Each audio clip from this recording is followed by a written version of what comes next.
With WWE employees afraid of losing their jobs and more, this is Wrestling Rambles. My name is John, and you're watching the Wrestling Report.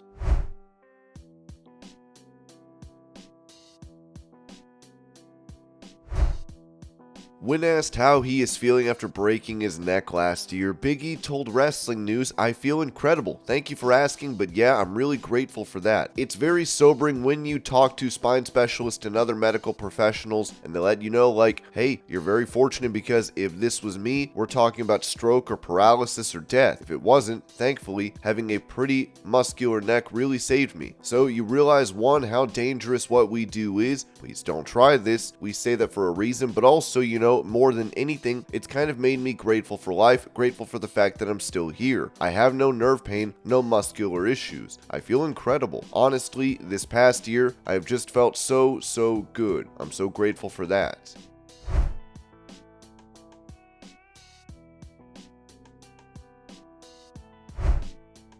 Admitting to a moment that did not go as planned during her match at WrestleMania 39 against Rhea Ripley, Charlotte Flair said on the Michael K. Show, "Rhea Ripley and I, this past WrestleMania, we had a move in there where for a second I'm like, oh, there's my face in the mat. Ow, that wasn't supposed to happen. So I was like, God, I hope she doesn't move. I hope she doesn't move. Let me get my breath for a second." And if you go back, it was like one of the best moments of the match was the suplex to my face when it wasn't supposed to be that. And I'm like, had that not happened, we wouldn't have gotten those replays. So to me, I'm so happy I landed flat on my face. It made the match that much better. So I needed it to breathe, and we got to eventually where we were going.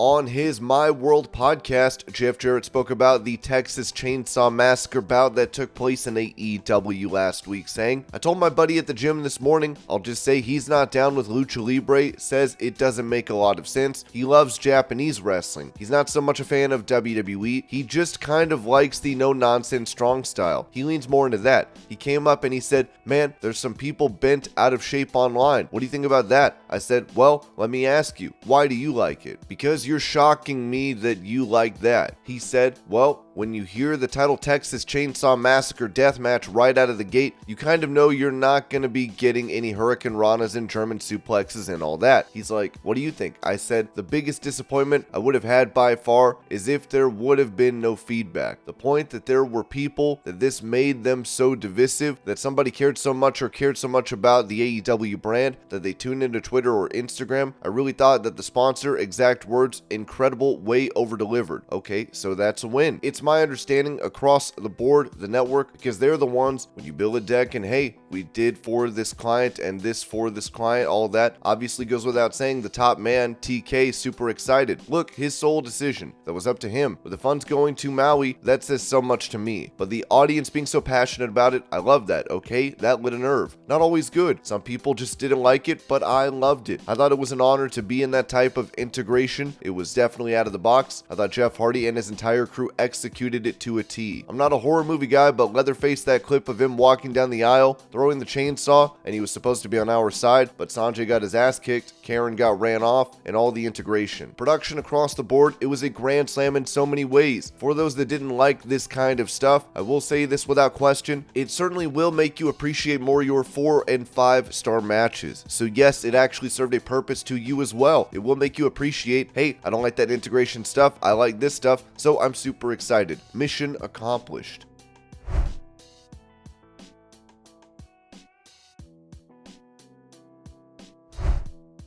Speaking of that Texas Chainsaw Massacre bout in AEW, Jim Cornette had this to say about it on his drive-through podcast. So this is one of the fakest, most embarrassing things that's ever been on any wrestling program television. I'm embarrassed that Jeff Jarrett was involved, that he apparently needs this badly now yet. Jeff, he started promotions. He's been in the business since 1986, 37 years, but he needs a job badly enough to willingly be involved in this. And there was one legitimate talent in this entire fiasco, Jay Lethal. And think of the things he could be doing in the matches he could be having in his company. And he's as hidden as Sanjay Dutt and just one of the merry band of pranksters. I can believe everybody else in this thought that this was a great thing to do except for Jeff Jarrett, and I know Jay Lethal knows that it's garbage, but he has no other choice.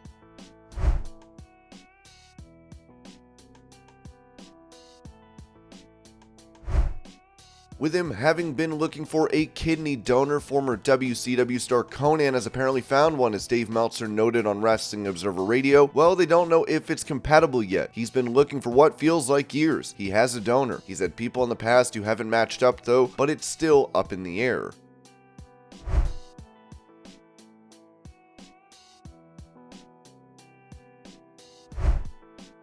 As Cody Rhodes has been training professional wrestlers since 2020, he said this about it to The Pulse. "The Nightmare Factory is the most fun that I have with all of sports entertainment or wrestling, outside of actually being out there in those moments with the fans. When you're a beginner, that's the best. You don't have any bad habits. You don't even know what the bad habits are. Everything is new. There is nothing instilled in you other than you love this, something caught your attention, and you want to do it. I really enjoy teaching that crop of youth. I'm not great when it comes to fundamental chain wrestling, go from A to B to C to D. As much as I can tell you, in front of a live crowd, this moment might work for you. Take an extra second. I had the best education. Dusty Rhodes is my father, and growing up in the business, I started at 20. I got to wrestle Triple H, The Undertaker, Shawn Michaels. All of these guys aren't here wrestling anymore. Everyone is alive other than my father. These legends passed it on to me. That's how it used to be done. Now, to be able to take the stuff they said and make it my thing and tell these kids it's the best. I love the Nightmare Factory. I love to do a showcase every 12 weeks. It's the beginner's camp. The showcase, I always think it's going to be so bad. They're brand new, they're children. The running gag is, it's actually pretty good. We must have taught them something. We just had a scout from WWE come down, give them the hard talk on all the things that it takes. He was really impressed. That makes me feel good, because that's the whole point of getting this knowledge. I got this knowledge from guys that I mentioned. The whole point is passing it on and building the next generation.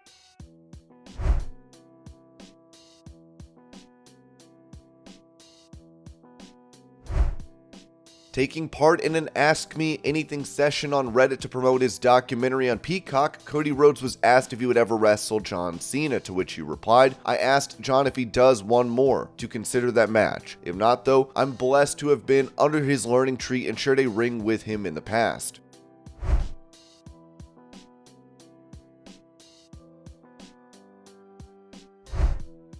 Last year, Devin Hannibal Nicholson stabbed a referee multiple times during a match at an indie show, as the ref is now suing, with the Dallas Morning News writing, "A Tarrant County man has sued a professional wrestling company after he was repeatedly stabbed in the head by a wrestler during a choreographed stunt that appeared to take a gruesome turn." The 2021 Christmas-themed wrestling match in Irving drew widespread horror and condemnation after graphic video captured a wrestler punching and stabbing a screaming referee with a metal spike. Oklahoma-based World Class Revolution, which organized the event, quickly banned the wrestler, Devin Nicholson, who goes by the names Hannibal and Bloodhunter, from future events. In a lawsuit filed Monday, referee Pablo Fraga alleges the wrestler never should have been permitted to perform. Fraga accused the company of negligence and allowing a wrestler with a known propensity for violence to participate. Before the match, the suit says, others saw Nicholson carrying a beer and stumbling. Fraga also named Nicholson and Jerry Bostic, the company's CEO, in the lawsuit, which seeks at least $250,000 for physical pain, mental anguish, and lost wages. According to the lawsuit, the script called for Fraga to cut himself with a razor as a part of a planned stunt. Not pleased with the amount of blood, it says Nicholson placed him in a chokehold and stabbed him multiple times in the head with a spike. Fraga, whose stage name is Lando Del Toro, lost consciousness. With no medical staff on site, he said he was raced to the hospital, where he received 7 scalp staples for lacerations. Fraga said he continues to suffer from headaches, memory problems, and depression, and has several scars. After the event, Bostic, the company's CEO, announced on Facebook that Nicholson would be banned from participating in future events. "I will not condone what happened last night," Bostic said. "It was one of the most horrifying things I've ever seen." Neither Bostic or Nicholson could be reached for comment Tuesday. In a statement at the time, Nicholson said the attack was scripted, the company gave him the prop and scheduled the match just before intermission so they could change the bloody canvas. "I feel horrible that he got hurt, and I am regretful about what happened," Nicholson said, even though it was not intentional.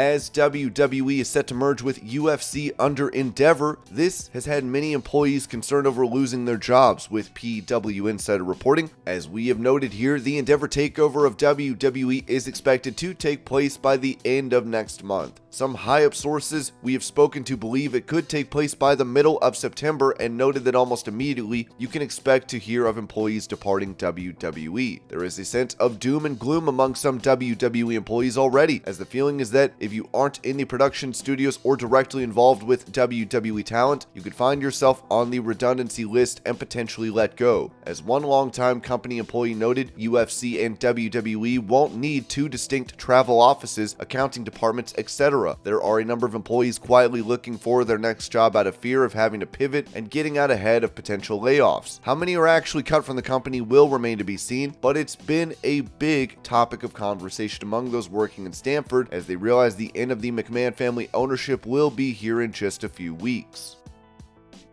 And this was your pro wrestling news update. I hope you're all having a great day. Thank you so much for watching, and I'll see y'all later.